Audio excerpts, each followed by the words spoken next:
Start. அனைவருக்கும் வணக்கம். நாங்கள் அரசனார்கள் மேல்நிலைப்பள்ளி நாகம்பேட்டை 9ஆம் வகுப்பு படித்து வருகிறோம். என் பெயர் டி. சுகந்தன். என் பெயர் வி. பிரவீன். என் பெயர் என் பெயர் வி. விஷ்ணுவேன். என் பெயர் சதீஷ்குமார். என் பெயர் வி. தர்மன். இப்போ நாங்கள் என்ன ப்ராஜெக்ட் பண்ணியிருக்கோம்னா, யூஸ்வலாக சைபர் செக்யூரிட்டி நம்ம எல்லாருக்குமே தெரியும். யாருன்னா மற்ற அக்கௌண்ட்லேருந்து நம்ம ஃபோனுக்கு காசு யாருன்னா திருட பார்த்தாங்கன்னா நம்மளுக்கு ஒன்ஸ் வெறும் நோட்டிஃபிகேஷன் தான் வரும். எடுத்துட்டா ஃபோன் பண்ணி நம்ம கிட்ட ஐடி எல்லாம் கேட்பாங்க. நாமளும் ஏதோ ஒரு ஞாபகத்தில் கொடுத்துருவோம் அவங்களை நம்பி. ஆனால் அந்த மாதிரி கொடுக்கும்போது திடீர்னு தான் நம்மளுக்கு தெரியாம திருடனுங்க இருக்கு.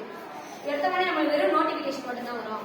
ஆனால் இந்த சிப்பு மூலயமா நம்ம ஃபோனில் செட் பண்ணிட்டோம்னா, இந்த சிப் மூலயமா நம்ம ஃபோனில் இன்சர்ட் பண்ணிட்டோம்னா அவங்க யாரு, அவங்க பர்சனல் ஐடி, அவங்க ஃபோன் நம்பர் என்ன, அவங்க லொக்கேஷன் என்னன்றது டீட்டெயில்ஸாக வந்துடும்.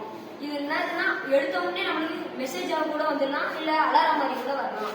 இது ரொம்ப யூஸ்ஃபுல்லாக இருக்கும். இதுக்கு முன்னாடி பார்த்தீங்கன்னா வெறும் நோட்டிஃபிகேஷன் எவ்வளோ லாஸ் எடுத்தாங்க அது மட்டும்தான் வரும். அதோட சைபர் செக்யூரிட்டி அவங்க நம்பர் என்ன தான் வச்சுட்டு இருந்தாலும் சைபர் செக்யூரிட்டி போலீஸ் அந்த நம்பருக்கு ஃபோன் பண்ணால் ஒன்று currently not reachable, currently out of service, is not answering, அந்த மாதிரி தான் வரும். ஆனால் அந்த மாதிரி இல்லாமல் இந்த சிப்புன்றது நம்பரையும் கொடுக்கும், பர்சனல் ஐடியும் கொடுக்கும், லொக்கேஷனையும் கொடுக்கும். இது விதமாக ரொம்ப ஈஸியாகவும் இருக்கும். இதோடைய பயன்கள் என்னன்னா, இப்போ வந்து போலீஸுக்கு வந்து தேட ரொம்ப யூஸ்ஃபுல்லாக இருக்கும். அது எப்படி செய்யணும்னா, நம்மளுக்கு வந்து ஒரு சென்சார் தேவை. சென்சார்னா எல்லாத்துக்கும் ஒரு சென்சார் இருக்கும். அலாரம் அடிக்கிறது ஒரு சென்சார், அதுக்கப்புறம் நம்ம நார்மலாக பாம் டிடெக்டிங் சென்சார், அப்படியே நிறைய சென்சார் இருக்கு. அப்போ அந்த சென்சார் வந்து நம்ம அதில் ஒரு சென்சார் தான் இந்த ஃபோனில் கனெக்ட் பண்ணுற சென்சார். இதை வந்து எப்படின்னா சைபர் சேஃப்டி, அதாவது நம்ம ஃபோனில் இருக்கக்கூடிய அந்த நெட்வொர்க்ஸை வந்து ரொம்ப சேஃப்டியாக வச்சுக்கோம். அந்த சென்சார் எடுத்து நம்ம வந்து மெமரி கார்டோட அட்டாச் பண்ணோம். அது எப்படின்னா சென்சாரில் இருக்கிற அந்த சென்சாரில் நம்மளுடைய அக்கௌண்ட் நம்பரு, யூஎஸ்ஐடி, அதுக்கப்புறம் நம்ம பர்சனல் ஐடி எல்லாத்தையுமே அந்த ப்ரோக்ராம் அதில் செட் பண்ணிட்டு அதில் இருக்கக்கூடிய அந்த ப்ரோக்ராம்ஸை நம்ம மெமரி கார்டுக்கு வந்து இறக்கணும். அது இறக்கிட்டோம்னா அது எப்படி இறக்குதுன்னா, அந்த மெமரி கார்டுக்கு ஒரு ஃபோனில் போட்டு அந்த ஃபோனுக்கு நோட்டிஃபிகேஷனாக போயிட்டு அதை வந்து எதில் ஸ்டோரேஜ் ஆகும், மெமரி ஆகும் கேட்டால் மெமரி கார்டில் ஸ்டோரேஜ் கொடுத்துடணும்.